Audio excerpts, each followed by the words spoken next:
Tá ao vivo. E agora live. Vou pegar um Insta. Eu só não sei se dá para ver quem tá online aqui. Ah, dá. Eu não consegui ver, só pelos Por comentários enquanto... ali. Ah, no meu tá 0 ainda, né? 0. No meu também parece 0. Eu não sei como é que vai ser para gravar isso. Vamos ver. Depois eu dar uma segurada antes de encerrar. Tá, eu vou clicar aqui no Insta, então, para... Ai, peraí que eu tô errado. Eu tenho que sair, tenho que entrar no Insta do escritório. Viajei. Tá. No Insta do Pereira da Costa ali, e aí tu me chama por ali. Tá, tô no do Pereira. Acho que eu vou arrumar aqui a câmera mais altinha um pouco.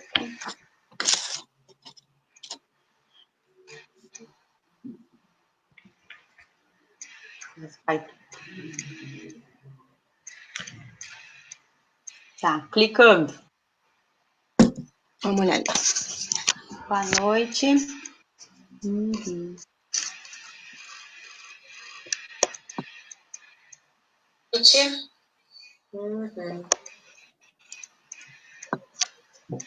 Boa noite a todos. Olá.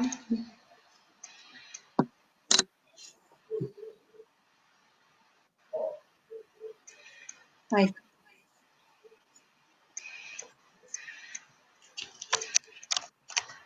Olá, Diogo, boa noite. Tá dando ruído, né? Eu vou dar uma diminuída no som aqui, vamos ver se resolve. Melhorou? Oi, Maria Isabel.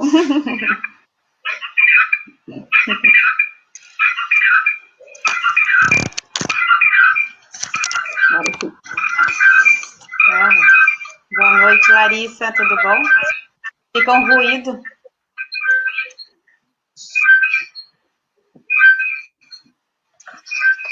Vamos tentar arrumar aqui. Vou tentar diminuir o máximo esse ruído. Vamos lá. Tem que arrumar o ruído.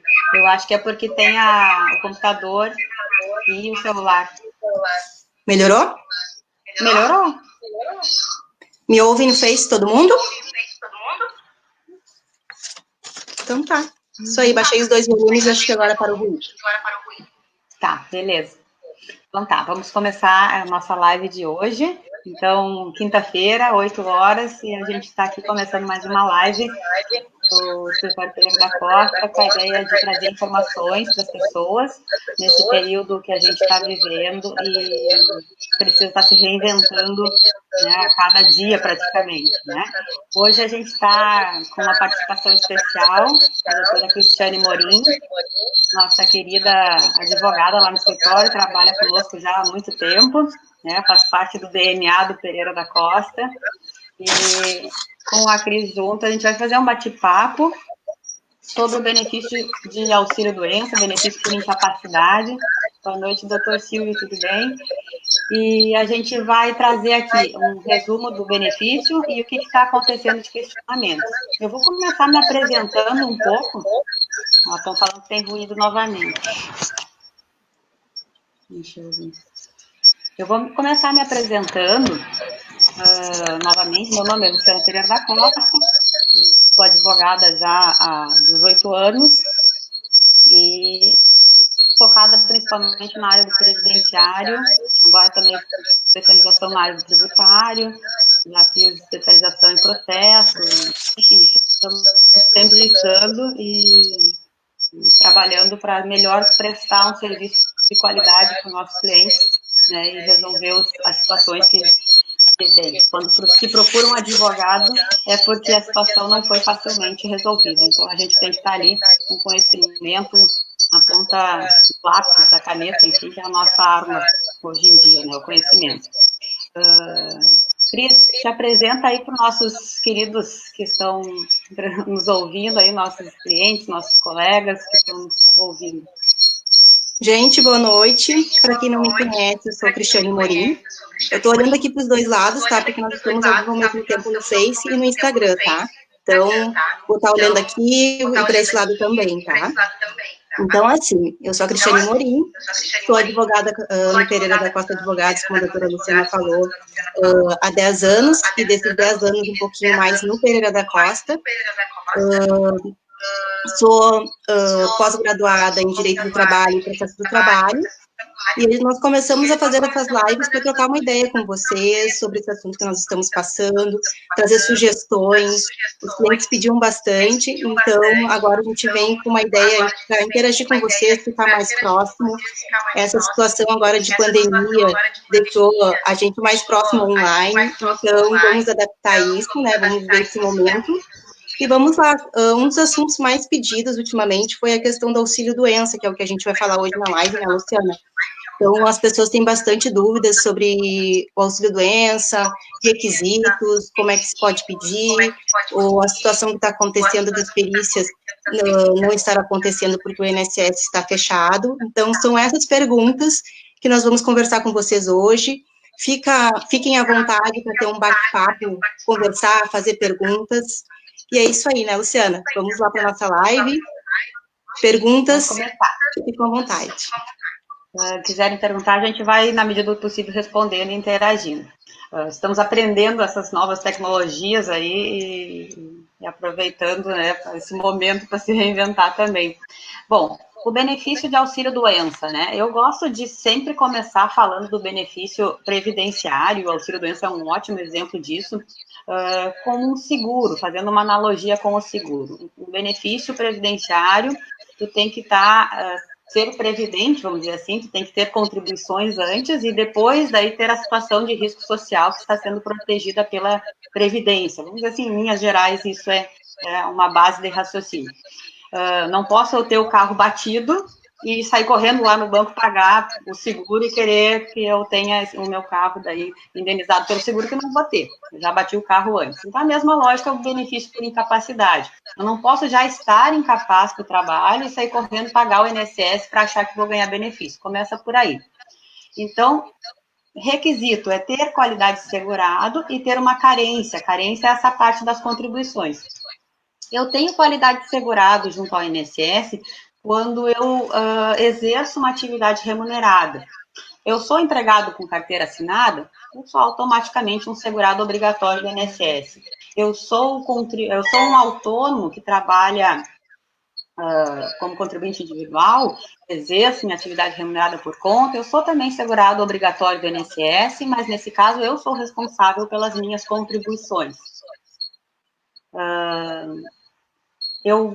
Está dando eco na fala da Cris ali, estão falando. A gente eu já tentei baixar o volume, mas não. Será que é eu aqui? Bom, estamos aprendendo a mexer nessas tecnologias, né?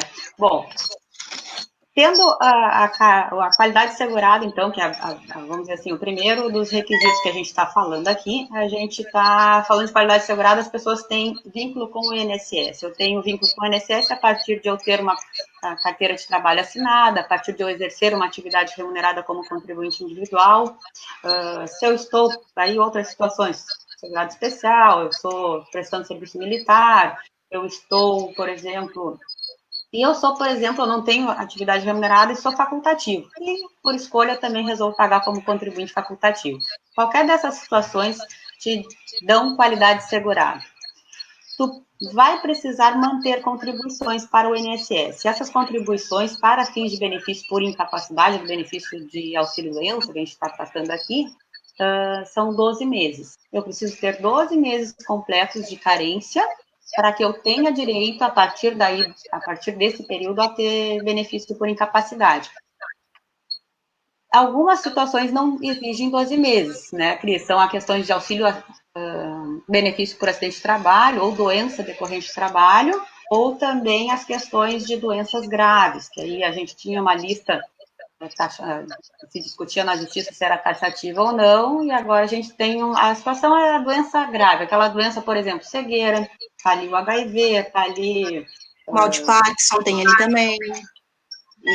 Enfim, tem uma lista que não é taxativa, mas a gente precisa que seja uma doença, vamos dizer assim, com uma gravidade além das doenças que a gente tem normalmente. Uma doença que gera um benefício por incapacidade já está uma gravidade suficiente para afastar do trabalho, né?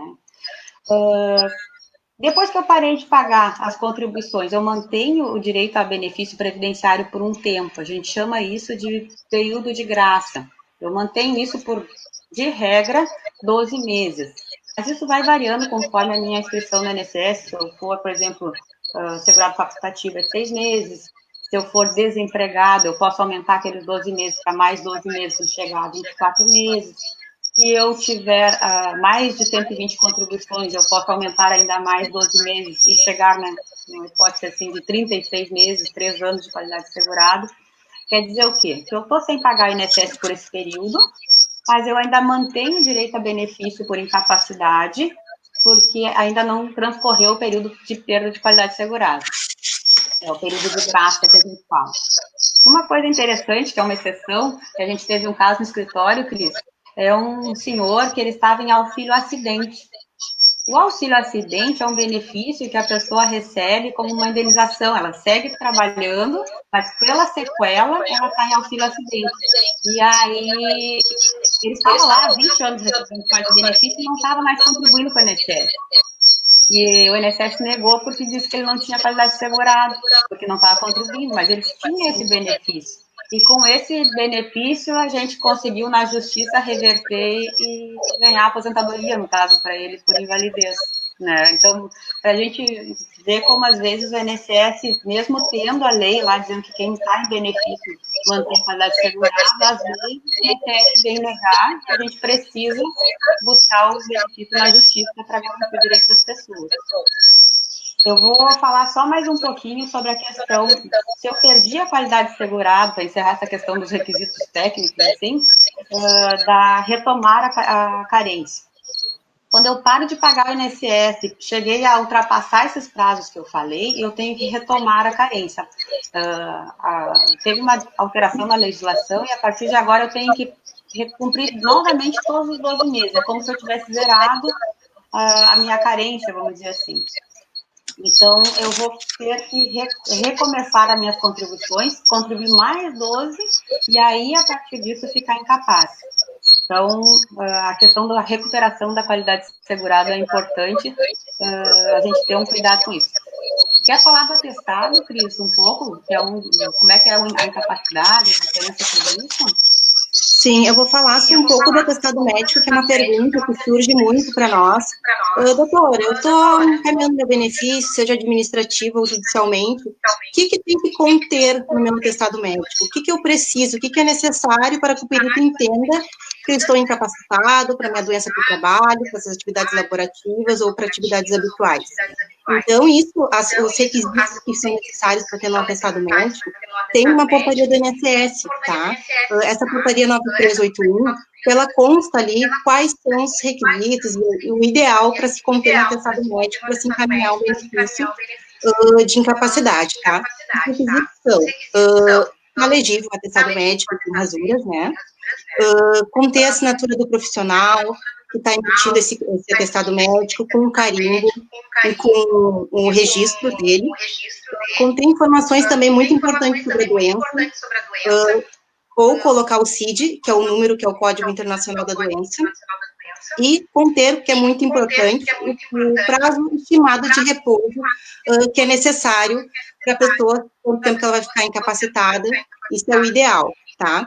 Outra coisa, por exemplo, daqui a pouco o médico fez um atestado médico, não ficou com uma letra legível, tu não entendeu o que ele escreveu, então é o ideal ver se é possível verificar com o teu médico, se ele tem como, daqui a pouco, digitalizar esse atestado médico para ficar legível, porque não estando legível esse documento, fica complicado para o perito, por exemplo, do INSS, que nunca atendeu essa pessoa, verificar o que a pessoa tem, enfim, porque ela não está acompanhando essa doença no tratamento, no decorrer, no tratamento, seja o que for. Então, é o ideal sempre estar legível, tá? Outra coisa importante, que além do atestado que a gente pode estar falando aqui para ajudar vocês, é importante destacar também que quando se é feita uma perícia médica, o que é avaliado pelo perito do INSS ou judicial é a questão incapacidade, tá? E essa incapacidade laborativa habitual, o perito que vai dizer se é um caso de auxílio-doença ou se é um caso de aposentadoria por invalidez, tá? Então, a gente marca um benefício por incapacidade. Às vezes, os clientes chegam para a gente perguntando, doutora, mas eu só quero me aposentar por invalidez, encaminha meu benefício por invalidez. Não, é o benefício por incapacidade. E aí, nesse momento, o perito avalia se é um caso de auxílio-doença ou um caso, como eu falei anteriormente, de aposentadoria por invalidez, tá? Então, aproveitando esse gancho de aposentadoria por invalidez, uma coisa importante que surgiu agora o ano passado foi a questão da aposentadoria por invalidez, por não passar por uma perícia médica, né? Teve o pente fino, que várias pessoas passaram pelo pente fino e foi feita perícia médica, vários benefícios foram cancelados. E esse artigo, é o artigo 43, se não me engano, Luciana, da Lei 8213, né? Foi acrescentado o parágrafo 5, né, se não me engano, que diz ali, que as pessoas que são acometidas pelo HIV, elas não têm a necessidade de passar pela essa avaliação da perícia médica, né? Então, a gente teve um caso muito importante até no escritório da doutora Luciana, que lembra, que eu pedi para ela relatar aqui para nós, que foi um caso de um cliente, né, que ele era cometido por HIV e foi chamado por uma situação para passar por uma perícia médica, que hoje, por causa desse artigo, não tem mais a necessidade de passar por essa avaliação. Como é que foi aí, Luciana? Conta para nós, essa situação foi bem interessante, né? É um caso bem emblemático e a gente pode usar ele porque muitas pessoas podem estar se encontrando numa situação bem semelhante e isso vai abrir, vamos dizer assim, as ideias para ver se tem direito a esses casos também. Então, foi assim. Ele vinha já há muitos anos em benefício por HIV e também depressão. O que a gente percebe? Na prática, a depressão, o problema psiquiátrico e esse problema de uma doença grave, que é o HIV, eles andam meio juntos, porque a pessoa é um conjunto, então ela fica realmente muito abalada com a situação de ter uma doença dessas e o estigma que ela traz, enfim, todo o contexto, e a depressão ao longo desses anos, concedeu o benefício, às vezes, por HIV e, às vezes, por depressão. E, ao longo desse período de auxílio, nessa situação, e quando chegou uma das perícias aqui aposentou eles aposentaram por depressão. E ele aposentado por invalidez em razão da depressão, mas já portador do HIV a longa data, estava tranquilo até que veio as neves do pino e chamaram ele. Chamaram, passa por aquela perícia feita que quase não te olha, né, praticamente pior que a perícia indireta, até eu acho, sei lá, enfim, outro assunto já. Passou pela perícia do pente fino, cortaram o benefício, ele nos procurou, a gente entrou com a demanda judicial. Na demanda judicial, veio ano passado, na metade do ano passado, a lei que incluiu o parágrafo 5º na lei de benefícios, dizendo que as pessoas aposentadas por invalidez, que por motivo de HIV, não precisariam ficar passando pela perícia de pente fino. Uma vez que eu estivesse aposentado por invalidez em razão de HIV, tu não deveria ter o teu benefício cortado numa perícia administrativa. Então, esse benefício ficaria, né, para sempre, vamos dizer assim. Ficaria isento dessa avaliação, né? Isso, que é o que manda cortar depois o benefício. O que aconteceu no processo é que daí, quando a gente foi peticionar com o artigo da lei para tentar dizer, então, que havia um caso que não precisava de perícia, e automaticamente tinha que, então, deferir, inclusive, uma tutela antecipada, foi que o benefício foi concedido em razão da depressão e não do HIV. E aí esse foi o motivo do INSS vir, né, com a argumentação que não, ele tem que fazer a perícia porque a aposentadoria por invalidez dele é por depressão e não por HIV. E aí veio a gente, né, no processo, juntou todos aqueles laudos periciais que foram feitos ao longo da vida dele, demonstrando que em todas as perícias ele levou os documentos do HIV e da depressão e tudo, toda a documentação médica que ele tinha. E possivelmente o que deve ter acontecido primeiro, deve ter surgido o HIV, né? Ser contaminado pelo vírus, e em decorrência disso, ter um agravamento, ter uma depressão, uma doença psicológica, psíquica, em decorrência do HIV. Então, o HIV sempre esteve presente, né, nos laudos, nos médicos dele. Sim, e a gente que conhece os nossos clientes, a gente trabalha com isso, a gente percebe que quando a gente tem uma doença que nos tira da nossa rotina, basta a gente, assim, olha, bem leve, isso que a gente está vivendo na quarentena é uma pontinha do que uma pessoa com uma doença grave, tirada da rotina dela, vive. É uma pontinha, assim, que não se compara, porque a gente não está, assim, nem perto disso. Mas tu imagina um ser humano que, de repente, está levando sua vida produtiva, ganhando seu dinheiro, enfim, e se depara com uma doença dessas e muda tudo. Então, a depressão, a parte psicológica, fica toda abalada, e a depressão vem com tudo mesmo. E aí é o importante de usar esse exemplo, levar os documentos médicos completos em todas as perícias, foi toda a diferença. Porque quando a gente pega o laudo pericial do INSS, lá tem um trecho que o perito descreve o que a pessoa apresentou, como é que ela chegou na perícia. E essa descrição, tendo dito que ele sempre estava com HIV e com a depressão, foi um dos pontos fundamentais que a gente trouxe no processo para mostrar que, quando o perito trocou o CID de depressão, tirando do HIV, foi uma questão, vamos dizer assim, de discricionariedade. O perito escolheu outra doença, mas ele estava incapaz pelo HIV desde sempre. Ele deveria ter sido aposentado pelo HIV. Não foi, mas deveria. E como a gente deve primar sempre pela realidade, né, o direito deve buscar a realidade do que realmente aconteceu, nesse caso, a gente conseguiu demonstrar no processo, e o juiz, com uma ótima decisão, e a gente usa ela também para outros casos, como exemplo, o juiz acatou o nosso pedido e considerou que se enquadrava naquele parágrafo, que ele não precisaria estar passando por perícia, e que ele deveria, então, seguir aposentado por invalidez e trocasse o CID que motivou a aposentadoria por invalidez daquele caso. Então, esse exemplo é legal a gente salientar o que fez diferença. Ao longo da vida, ele ter levado documentação médica completa. Então, quando tu falaste ali dos atestados médicos, essas orientações que a gente está trazendo aqui na live servem para a gente abrir os olhos das pessoas do quão importante é a documentação médica que se junta num processo, né? Eu vejo que às vezes acontece das pessoas pensarem, eu vou levar só a doença uma das doenças, não levo tudo, qual que eu levo? Na dúvida, leve tudo, né? Nesse caso do nosso cliente ali, o fato de ele ter levado foi o que nos ajudou depois, lá na frente, a conseguir ter argumento, ter de onde tirar o argumento, né?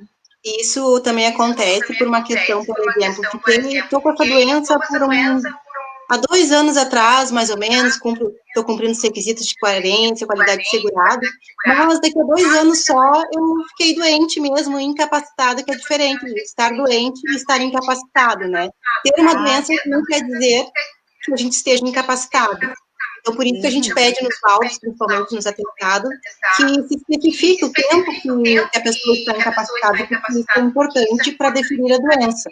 Então, estar doente não quer dizer que a pessoa tem um direito a receber um benefício de auxílio-doença ou aposentadoria por invalidez. Essa doença, como a gente falou antes ali, né, Luciana, tem que incapacitar para as atividades laborativas num período maior que o 15º dia. Vou então, fazer um gancho.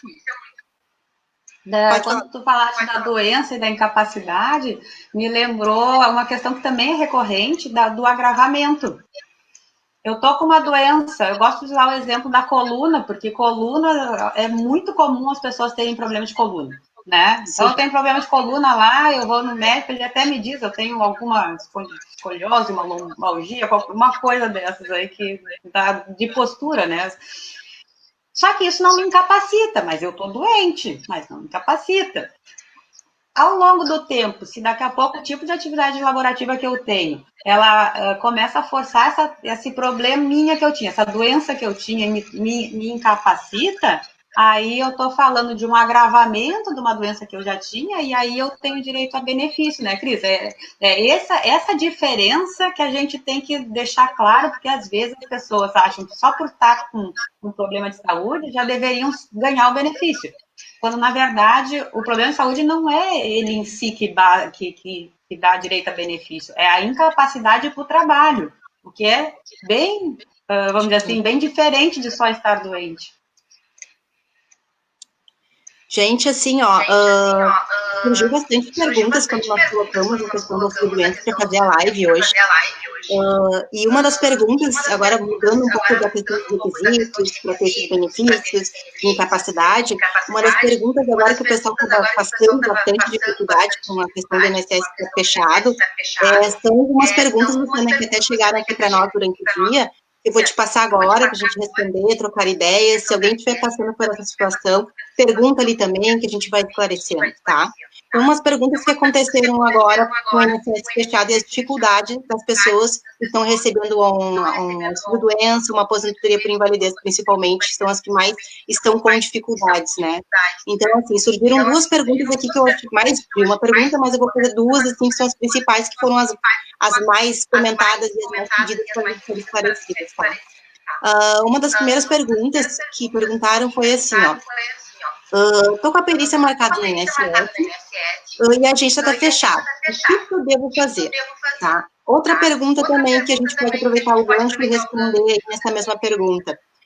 O que fazer para realizar o meu pedido de prorrogação, que é quando a pessoa já está recebendo auxílio-doença e ela já está com uma data para findar. Então, tem que se fazer esse pedido de prorrogação. Então, as pessoas estão com dificuldades, não sabem o que fazer, para poder, se vão na perícia, como é que vão, se está fechado, como é que é feito esse pedido de prorrogação. Então, essa é a maior dificuldade dos clientes que nos procuram, dos seguidores, enfim. Então, essa foi uma das maiores perguntas feitas hoje. É verdade. Bom, vou falar como é que deveria ser e daí como é que está realmente acontecendo, né, Cris? E vamos falando juntas, né, porque a gente está vivenciando isso lá no escritório e tem exemplos inúmeros, né? Então, como deveria ser?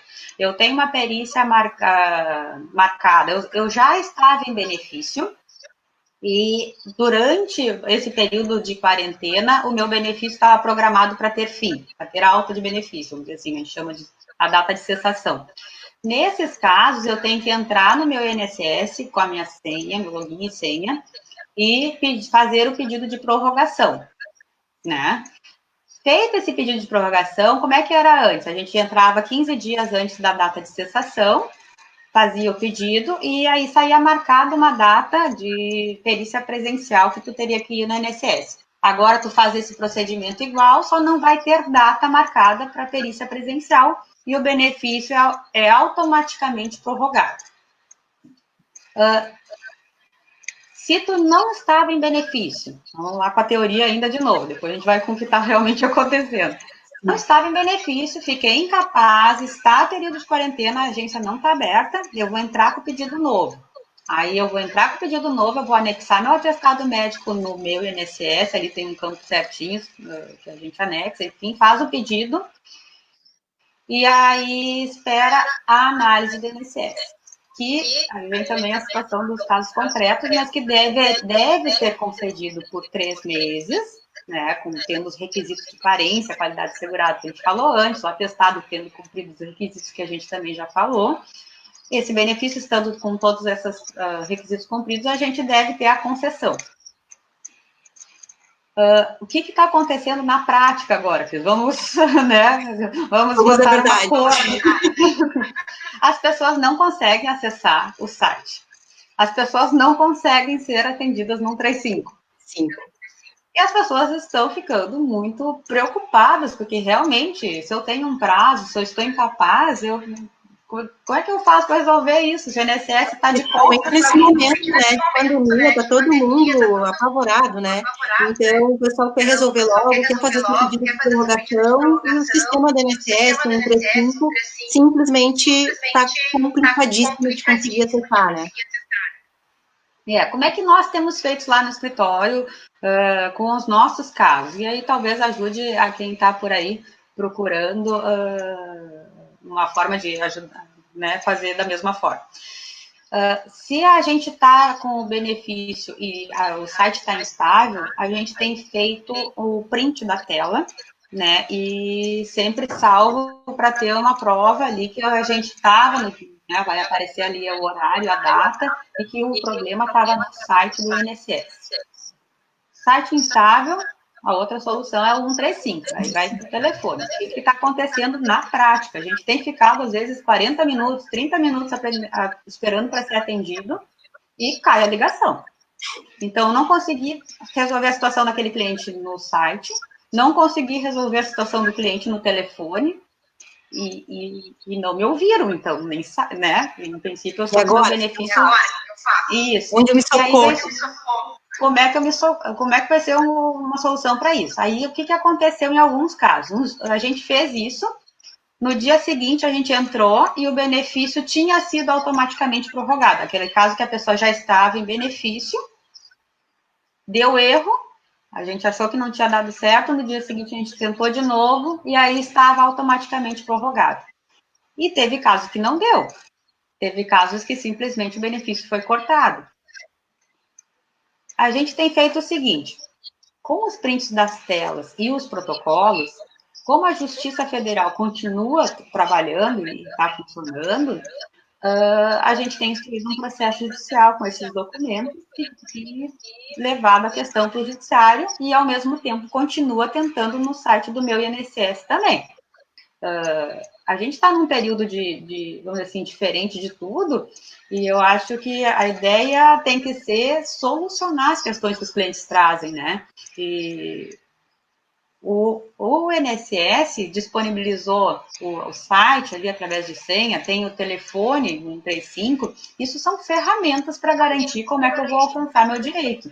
Mas uma vez que as ferramentas que me oferecem não funcionem, o meu direito não pode ser ferido, ainda mais que eu estou falando de direito fundamental, de verba alimentar. Então, eu comprovando num processo judicial que eu fiz tudo que estava ali, as ferramentas que me deram não funcionam, eu comprovando isso e levando para um processo, os juízes, vamos ver as decisões, né, porque tudo isso está sendo agora, mas os juízes, em tese, não deverão virar as costas para mim também, senão não me sobra mais nada. Né?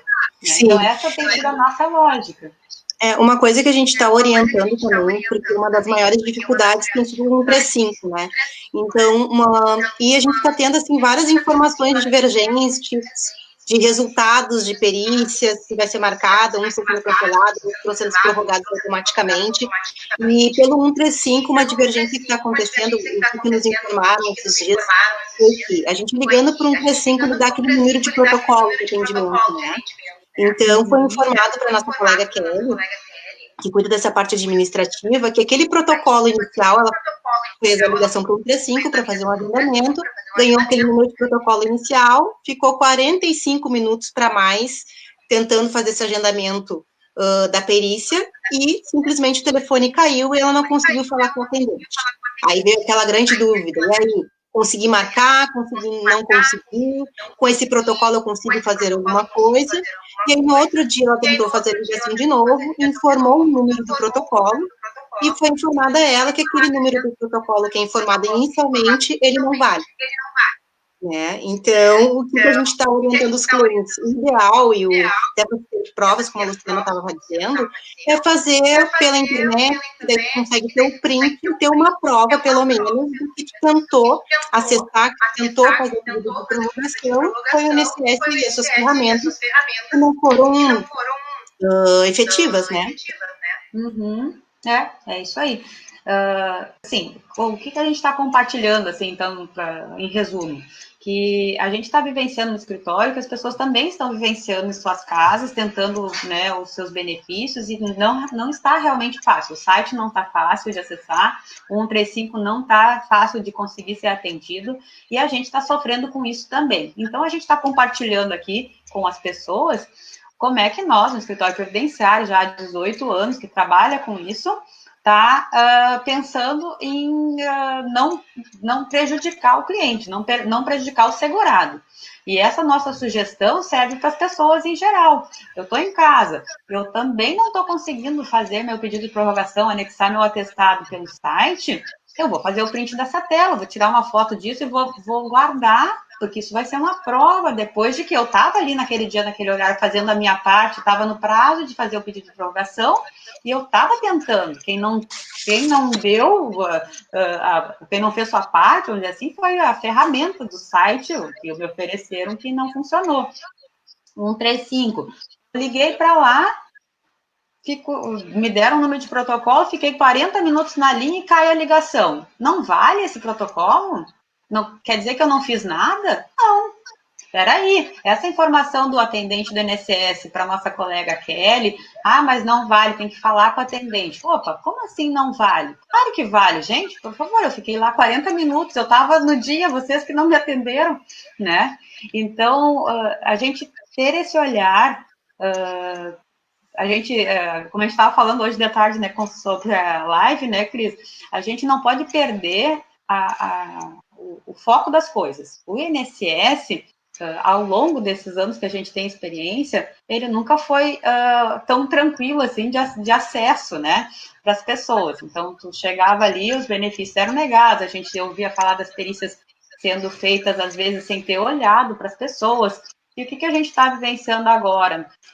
É o mesmo INSS, né? Tu entende? Com as suas falhas, com as suas deficiências, só que agora é tudo online as deficiências. E o que a gente tem que pensar da outra parte? Assim, a gente não deve perder o foco. Quem é o mais fraco é o segurado. Quem tem que ser protegido é o segurado. Ele que está doente, no caso do benefício que a gente está falando. É ele que está sem verba alimentar. E é ele que está fazendo a parte dele de ligar, a parte dele de entrar no site. A ferramenta não está funcionando. Então, isso não vai poder ser prova contrária para dizer que ele não fez a parte dele, que ele não ligou no prazo, que ele não tentou fazer anexar o documento no prazo.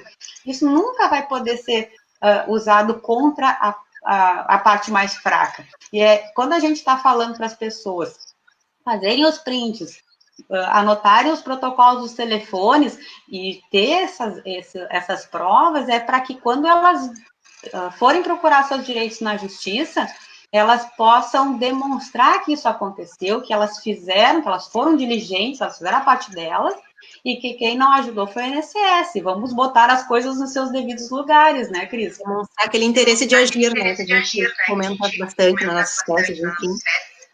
Isso. Nós, como advogadas, a gente fica, vamos dizer assim, precisa dessa parte do cliente, né? Porque por mais que a gente queira ganhar o caso, que a gente pegue a dor do cliente para levar para a justiça, se a gente não tem as provas, não sabe, falta. A gente precisa do cliente ter cuidado disso, né, antes. Então, essas orientações aqui são, vamos dizer assim, são ouro para que um processo depois seja exitoso na justiça, né? Então, essas tópicos que nós falamos hoje são essenciais para o trabalho ser feito judicialmente tranquilo, que a gente consiga depois impugnar um bom laudo com uns atestados certinhos, bem legíveis, que daqui a pouquinho a gente consiga demonstrar para o juiz que, como a Luciana estava dizendo, que o segurado foi lá, tentou fazer o seu pedido de prorrogação e não conseguiu por causa do sistema do INSS. Então, isso é muito importante. Anota em protocolo, tenta fazer o print, não conseguiu fazer em casa, nos procura que a gente tenta fazer. E é isso aí, né, Luciana? Ali a doutora Maria Isabel está comentando, e é uma coisa só para a gente já finalizar, não se alongar também tanto. Sim. A gente fala nome benefício previdenciário, mas na verdade a gente deveria usar outro nome, porque as palavras têm, né, suas consequências, criam uma ideia errada às vezes. A gente não é um benefício previdenciário, porque quem está entrando num auxílio-doença, como a gente disse, contribuiu antes, né? Então, não é um benefício simplesmente, estão me dando um benefício, se eles não quiserem dar o benefício, eles não dão. Não, eu contribuí, e eu cumprindo os requisitos, eu tenho direito a uma contraprestação prevista em lei. Então, é um outro enfoque, né, que a gente tem que dar, não é um favor, é uma contraprestação das contribuições. Né? Bom, eu acho que a gente já está aí com quase 40 minutos de live. Não sei se a gente já vai encerrando, o assunto é longo, daqui a pouco a gente faz mais outras lives sobre benefício por incapacidade, estamos pegando o jeito, no final das contas tinha um grilo ali no início, depois o grilo sumiu, né, conseguimos dar um jeito, acho que era comigo aqui o problema, que eu não tinha mexido nos lugares, mas acho que ficou agora aprendemos a fazer a live no Instagram e no Face ao mesmo tempo. A gente vai aprendendo, deu um probleminha de microfonia, mas vamos aprimorar essa situação aí. E, gente, eu vou deixar agora um recadinho para vocês, bem legal, importante também. Tem a live está acontecendo toda quinta-feira, às 20 horas, né, com a doutora Luciana. A partir de agora vamos ter mais participações dos colegas. Fiquem à vontade, como eu falei anteriormente, para dar sugestões para as próximas lives, perguntas, deixam disponível ali. Não deu tempo daqui a pouquinho de ver às 8 horas da live, tá? A live vai ficar disponível no feed do Face, tem o YouTube, Instagram. Assistir a live no horário depois e fica com uma dúvida, doutor. Manda a pergunta, manda o questionamento, que nós estamos aí para trocar essas ideias, trocar informações. E é isso, né, Luciana? Espero que tenham gostado. Foi um prazer participar dessa live com vocês. É importante para nós, assim, até para registrar, para nós também é um desafio, né? A gente não está tão acostumada a interagir dessa forma, né? Mas estamos aí, né? Nos reinventando, trazendo informações e aos poucos a gente vai trazendo mais pessoas e vai trocando mais ideias. E a gente adora quando as pessoas interagem, podem mandar perguntas, que a gente vive previdenciário todos os dias, então, quando trazem perguntas, é muito bom a gente poder se sentir útil e ver que o nosso conhecimento ajuda as pessoas. Acho que é isso, então. Vamos dar boa noite, pessoal. Boa noite, gente. Estamos aí à disposição sempre, tá? Um beijão, um abraço, foi uma honra participar, trocar essa ideia com vocês. Um abraço para a Pete, que acabou de entrar, doutor César, doutora Luana, tá? Um prazer. Até a próxima live. Até a próxima. Um grande beijo. Boa noite.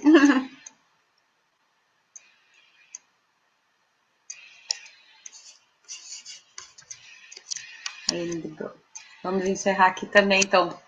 Beijo, Cris.